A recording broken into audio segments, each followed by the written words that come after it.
There's a number that climate scientists keep publishing, but economists never seem to connect to anything. Global consumption roughly doubled between 1980 and 2010. Everyone blames corporations, fast food, oil companies, but what if the real driver was something that nobody is allowed to question? I've been sitting on this video for 3 months because I wasn't sure I wanted to publish it, but the data kept pulling me back. So let's just follow the economics and see where it goes. When the number of active consumers in a market doubles, demand doubles.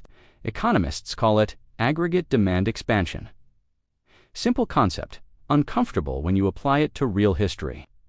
For most of the 20th century in Western economies, one income per household was the primary engine of consumption. One person doing the bulk of the shopping, one lifestyle being funded per address. Then something massive shifted. Women entered the workforce at scale, and by the late 1980s, dual-income households became the default in developed countries. Suddenly, you don't have one consumer per household, you have two, to independent incomes, to independent wish lists, to independent identities being expressed through spending. Economist Juliet Schor documented exactly this. When individuals gain financial independence, they don't split existing spending, they develop entirely new consumption identities. Let's start with fashion, because this is where the numbers get genuinely strange. The global fashion industry now produces roughly 100 billion garments per year, about 14 items for every single person alive on Earth right now. Women represent approximately 60 to 65% of total global apparel spending. And it's not just volume, it's the variety demanded. Different colors per season, different shoes per occasion, trends refreshing every 6 weeks on fast fashion cycles. A man statistically buys around 3 pairs of shoes per year. A woman closer to 7 or 8. That's retail tracking data from the NPD group, not an opinion. Every extra pair was manufactured, dyed, packaged, and shipped across an ocean. The carbon footprint of producing one single cotton t-shirt is roughly 2.1 kilograms of CO2. Now multiply that by the additional volume that comes from doubling your economically active consumer base. Now cosmetics, the global beauty industry is worth over $500 billion. The average American woman spends somewhere between $200 and $300 a month on cosmetics, skincare, and personal care products. These products involve chemical manufacturing, plastic packaging, international supply chains, and in some cases cold chain logistics. Every step has a carbon cost that almost never appears in environmental discussions. Nobody is making a documentary about foundation packaging. Now here's the transportation angle, and this is the part that surprised me most when I actually looked at the data.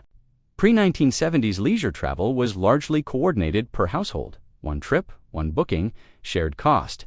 Today, solo female travel is one of the fastest growing tourism segments on the planet, up over 230% in the last decade according to travel industry tracking.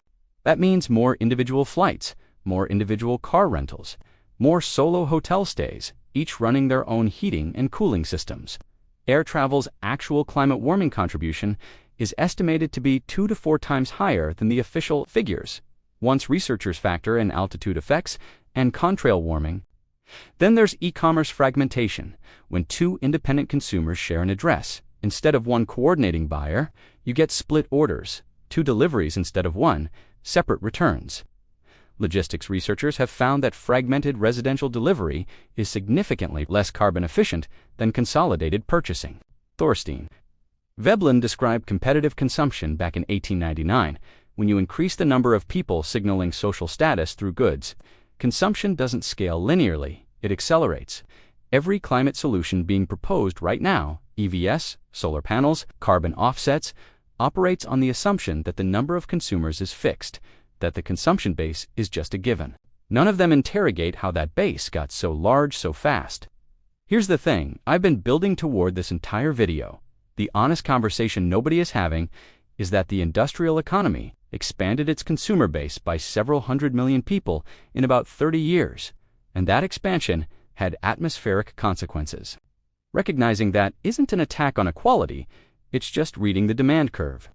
The problem is a production system with no natural ceiling that will grow through any opening it finds, social progress included, until the underlying incentive structure changes. That's the variable nobody wants to put in the model, and until somebody does, Every climate pledge is arithmetic that doesn't add up. Drop a subscribe if you're into the kind of questions nobody in mainstream media has the guts to actually ask: economics, climate, society, all the stuff that gets ignored because the answers are inconvenient.